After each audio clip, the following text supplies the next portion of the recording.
Raise your hand if you've used DaVinci Resolve for color grading. Okay, now raise your hand if you've used it for editing. I have, but only just recently. Today, let's talk about this. Is DaVinci Resolve good for video editing? We'll cover a lot of info, and at the end of this video, we'll answer this big question: should you consider editing in DaVinci instead of Premiere Pro? So to really answer that, we should look at editing tools at large to really understand how they've changed over time and where they're going in the future. So let's start off by looking into the past.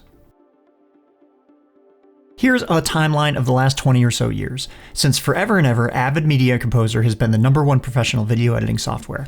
But in all that time, almost no consumers or even prosumers used it. What they were using back then was Final Cut Pro. Bought by Apple in the late 90s, Final Cut was a beloved workhorse of the creative video community. Oh, and Adobe Premiere Pro was there too, but to be honest, nobody really liked it, so almost nobody worked with it.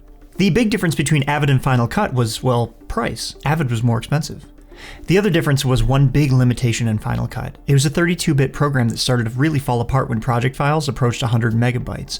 And so especially the documentary community, with its years-long projects and tons of footage, was wringing its hands and waiting for Apple to release a 64-bit version that would be more robust and make the best use of its multi-core Mac Pro. Finally, in 2011 it did. Sort of. Apple released Final Cut X, and did with it what it loves to do with iPhone cables and laptop ports. Totally reinvented it without anyone asking for that. Building a brand new version of Final Cut Pro, and really look at the problems that you're trying to solve and address them in new and unique ways that nobody's ever tried before. Apple essentially got rid of traditional sequences and timeline tracks, the backbone of editing software, and basically tried to force editors to do their jobs in an entirely different way. Even their marketing taglines around Final Cut X read something like, "Video editing, reinvented because we know better than all of you." And as an aside, this was part of what seemed to be Apple's strategy to back away from the pro market and concentrate on small content creators.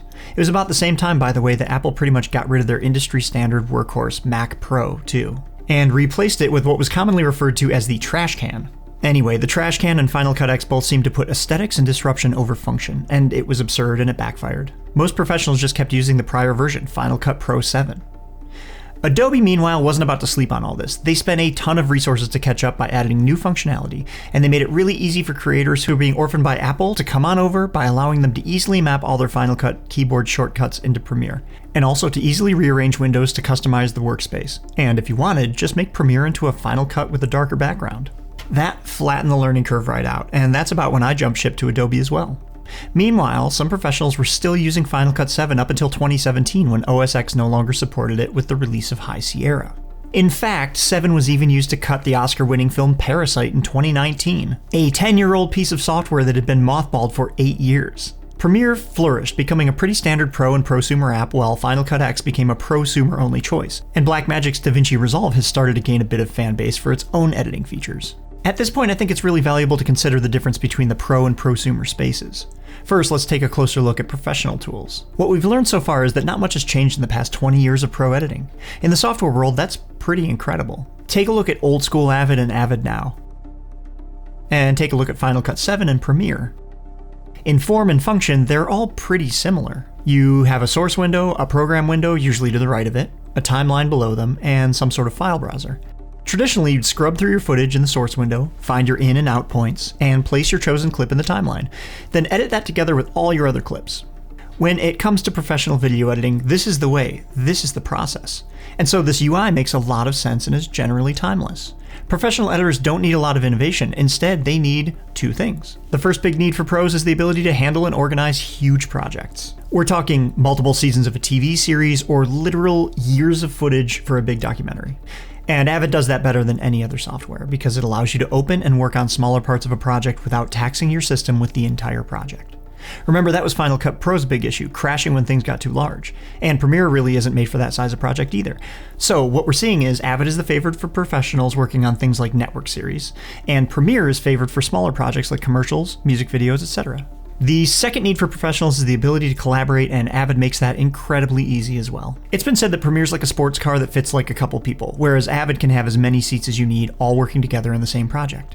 Generally speaking, the bigger the professional project, the more people are involved in the post-production, and the more specialized and segmented each job will be. Likely whoever's editing won't be color grading or working on graphics or mastering audio, and so pros can use different specialized software for each of those tasks. So if those are the two main features that top-tier professionals need, what about everyone else? How about consumers, prosumers, small teams, and solo content creators?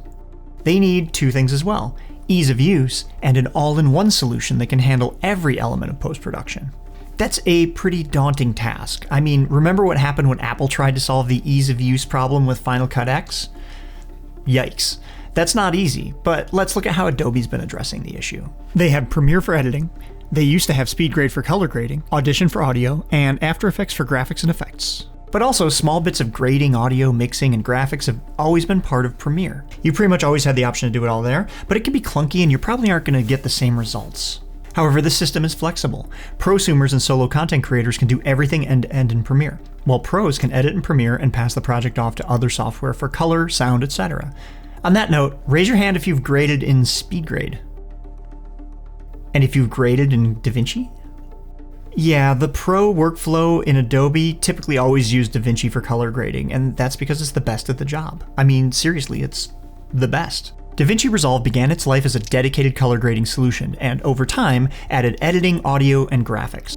Blackmagic has lately been trying to make DaVinci the true all-in-one application. You can even see that separated out by tabs in DaVinci's main UI. It literally looks like 4 software packages in one. Pros are a tiny share of the post-production market. Let's be honest, most video editing is done by solo content creators and small teams that need ease of use and an all-in-one solution. People want the TikTok model, throw it in, change the aspect ratio, remove the background, add titles, throw in some music effects, and upload the thing. So you see what's happening here. A lot of apps are broadening their scope and little by little trying to encompass more of the functionality of the post-production space. And the two applications that are doing that the very best are Premiere and DaVinci Resolve.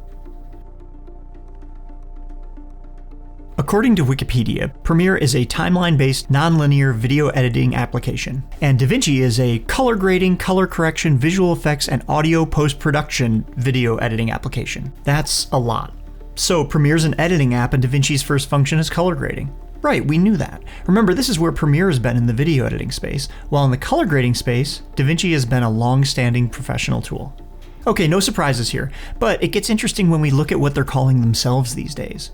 Adobe calls Premiere professional video editing software. But check out Premiere's landing page. Editing gets just as much page space as color, effects, titles, and audio, while Blackmagic is now calling DaVinci, which is the world's leading color grading software, the world's only solution that combines editing, color correction, visual effects, motion graphics, and audio post-production all in one software tool. And notice the feature they mentioned first: editing.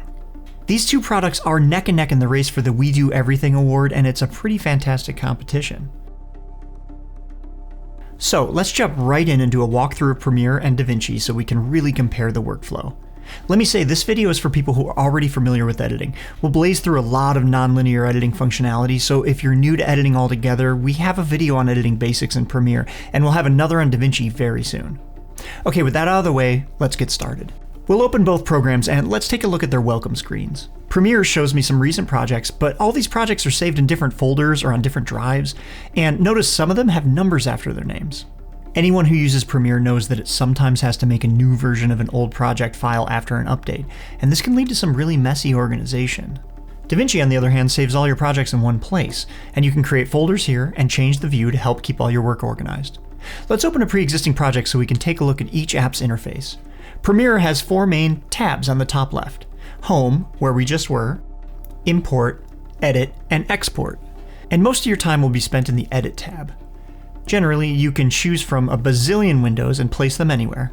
It's totally customizable, so you can choose whatever layout works best for you. And an easy way to do this is by using workspaces, which are preset combinations of windows and their placements. So the audio workspace looks like this, while graphics looks like this. You get the picture. So A+ for customization Premiere, you can literally make it look however you want, though every function from editing to color grading, titles, effects, audio, they're all here and just need to be rearranged as you move from one section of post-production to another. That can get a little convoluted, like having one room in your house for everything. For instance, each workspace just basically Murphy beds a bunch of editing tools out of the way.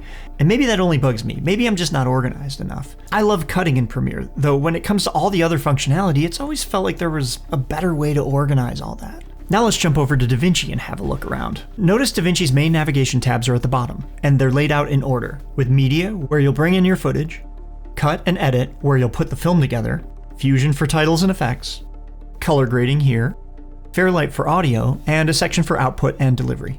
Every facet of post-production from start to finish is laid out pretty smartly, and you'll notice these tabs aren't just different combinations of windows like in Premiere, but basically whole separate software packages with their own functionality. There's a little bit of customization for each section, but really they're pretty locked in place and well thought out. Okay, let's open a new project and start from scratch. In Premiere's Import tab, we'll choose some files. This is basically just a browser with some good options to the right to let you organize or copy media as you ingest it. Everyone has different workflow for this step, especially if you're doing DIT along with editing, and Premiere gives you a pretty nice selection of options to help keep your footage organized. I'll choose the files I need for this project and bring them in. For this shoot, we used dual system sound, meaning we recorded the microphone audio on a separate recorder. And for more on that, make sure to check out our series on audio techniques. Because of this, the audio and video files need to be synced. And this is more and more common these days with lavs like this one that offer internal recording. We have a few options for this. I can merge clips like I'll do with video clip 14 and audio 19. That gives us a new clip that says merged. But to merge clips, you have to know which video and audio clips go together. Otherwise, you have to create a multicam sequence so Premiere can match up the waveforms. We'll do that now, and ignore that one. I had to cheat the audio on that clip so it doesn't need to be synced. After we're done, we have these two sequences, and I'll open them in Timeline. Then make a new editing timeline, and copy and paste them into that. And delete these others. Now I have this cleanup to do, trimming and deleting tracks and relinking what we need. Once we have our footage prepped and ready to edit in Premiere, let's do the same thing in DaVinci. We'll start in the media section. On the top left and top right are some options for different functionality. For instance, I can choose to add or remove the clone tool here, which by the way is a way to copy footage while you ingest that includes its own checksum functionality. Checksum is a way of double checking that your file's copied correctly with no errors or corruption, and DaVinci lets you choose from a few. Premiere's ingestion tools don't offer that. It used to be in Prelude, but Adobe canceled that program. So, if you want to use Checksum, an industry standard DIT tool, you'll have to use a third-party option or DaVinci. I'll choose our folder and bring in the same project footage as before. And here's our first big difference. To sync audio in DaVinci, all I have to do is highlight all my clips, again, ignoring this one, right-click, and auto-sync audio by waveform. And that's it, our audio is synced. Now it's time to start editing, so we'll jump back over to Premiere. Our merged clip I'll cut in the source window, finding in and out points and placing it in the timeline. But notice when you sync audio with multicam, cutting in the source window isn't even an option. That audio-video sync is really only happening in the timeline. I personally like to cut in the timeline anyway, but you're really locked into doing that if we sync audio the way we did with multicam. I've skimmed over this part since it should look familiar to Adobe editors anyway. Now let's get into DaVinci. Notice we have a Cut tab and an Edit tab. The Cut tab just makes it a little easier to edit the traditional way. Scrub through your footage in the source window, find in and out points, and bring those into your timeline. Nothing really special here except it gives you one pretty cool option. You can either cut clip by clip, or you can click on Tape View and it'll basically take you through all your clips as if they were one big one. Especially when you need to go through a metric ton of footage and trim the fat, this really helps. Once I have all my clips, I'll move over to the Edit tab and finish cutting. What I like about this editing space is that it's not cluttered with color, audio, titles, and effects, but it has everything you're used to with Premiere. You can lock, mute, or solo tracks. You can easily toggle extra windows, like effects over here or audio mixer here, or turn them all off so you have a bigger canvas to work with for cutting. A couple oddball things I ran across are, first, video and audio tracks move together. You can't move one up or down solo. But you can go into Timeline and uncheck Linked Move Across All Tracks to undo that. The second thing is, if you have in and out points in your timeline, you can't just cut and paste clips to the playhead. For some reason, they always want to paste to the in or out. Other than that, I have to say editing is pretty seamless. Premiere and DaVinci are slightly different here, but they both work really well, so I'd say the actual cutting is very similar. I mapped my Premiere shortcuts to DaVinci, which really were my Final Cut 7 shortcuts I mapped to Premiere. Even slimming up these tracks so they look a bit more like Premiere is as easy as holding Shift and scrolling my trackpad. I really like how each clip's properties and some effects are laid out over here in the inspector. It has everything you might need. The usuals like scale, position, rotation, and all that, and some options that might be new to you like Smart Reframe for framing horizontal footage vertically without losing your subject, Dynamic Zoom, and Super Scale for upresing footage. And the rest of the elements are here in their own separate tabs, audio, effects, transitions, etc. I feel like Premiere's been trying to do this more and more, incorporate commonly used effects into the effects controls window, but it's not done as well. First, the UI is just crowded. Add a few effects and the list here becomes gigantic. And there are inconsistencies. For instance, cropping is now here, but without the softening or edge feather. For that, you still have to drag the old crop effect into your clip. Okay, let's talk about some tools and functions we use regularly when we're editing. Starting with titles, Premiere gives you the text dropdown under Effects controls or the Graphics Templates window here. And DaVinci gives you similar options, with text options here and graphics and effects options here. How about smoothing shaky footage? Here's a clip I have for that. In Premiere, we'll add the warp stabilizer effect and render that out. And that looks good and didn't take too long. In DaVinci, stabilization is included in the inspector. That looks good too. They both do a great job, but I think DaVinci's a little easier to implement and quicker to render. Otherwise, effects function the same way. In DaVinci, you have a lot more canned effects, like this binocular one. And if you want to apply effects to other clips, Premiere and DaVinci work the same way as well. Copy one, select others, and right-click to paste attributes. And relinking lost footage functions about the same way in each program as well. Now let's make some captions. In the Captions and Graphics workspace in Premiere, we'll go to Text, make a transcript, and create captions from that transcript. We can edit the text here, but if we want to edit the subtitle style, we have to get into the Essential Graphics window. But that doesn't exist anymore in Premiere. Now there's a new Properties window. But here's the fun thing. As of right now, the new Properties window isn't a part of the Captions and Graphics workspace. I ended up having to do some Googling, watch a video, and add it myself. And to be honest, it's this kind of thing that sort of bugged me for the decade I've used Premiere. There's a lot of window hunting going on. Okay, here's what this looks like in DaVinci. We go to Timeline, create subtitles from audio, and that's it. Subtitles are there. We can edit them here, and customize the look and feel of the track up here. I really like it. So apart from that, DaVinci has some new tools that are pretty fantastic and that aren't available in Premiere, like smooth cuts that hide your jump cuts. I'll show you. If I add the smooth transition for a few frames, you can see what I mean. It's pretty good at hiding those, but it doesn't work well when your subject talks with her hands. Once editing is done, we have the post-production process, which is graphics, color, and sound. See, this is where Premiere is meant to be used in conjunction with the rest of the Adobe ecosystem of apps. If you want to do graphics, titles, or audio properly, you'll have to head over to After Effects and Audition. And for the most part, Premiere includes only basic functionality for all that. And Adobe stopped pretending they were in the color grading business when they discontinued SpeedGrade, so there really are no full-on professional color grading options with Adobe. Basic post-production in Premiere looks like this. For color grading, you can add an adjustment layer with the Lumetri effect. And for audio, there are some effects like this denoise that you can apply to all your clips. And you can mix your track levels here. Now let's compare this to DaVinci. And unfortunately for Premiere, this is where our comparison gets pretty unfair. See, once you've cut your film, Fusion basically does a lot of what After Effects does. You can track objects really easily, use masks and keys for things like replacing skies. It's pretty fantastic. One thing though, it uses nodes. And if you check out our tutorial on color grading, you'll learn more about those. There's nothing wrong with them, but it's really the one element in DaVinci Resolve that'll require a new learning curve. I also have to point out that DaVinci's tracking functionality seems a lot better than Adobe's, and this could be because DaVinci uses a neural engine for this as opposed to Adobe's comparatively simple point tracking. If you watch our film on tracking in After Effects, you saw how labor-intensive the process was, placing tracks and babysitting them. But tracking in Fusion and Color is pretty smart. So yeah, you have this little mini After Effects here, and then there's color grading. Let's not forget this is what DaVinci Resolve was built around. I don't even have to explain why this is 1,000 times better than using Adobe. For more on DaVinci color grading, check out our film on that. Then we have Fairlight, which is a full audio mixing application. We'll get more into this in a future video, but for now, I'll say it seems to do a fantastic job of giving you everything you need for video editing, including an easy sound library and even an ADR section. ADR is where you re-record dialogue that maybe got screwed up during filming.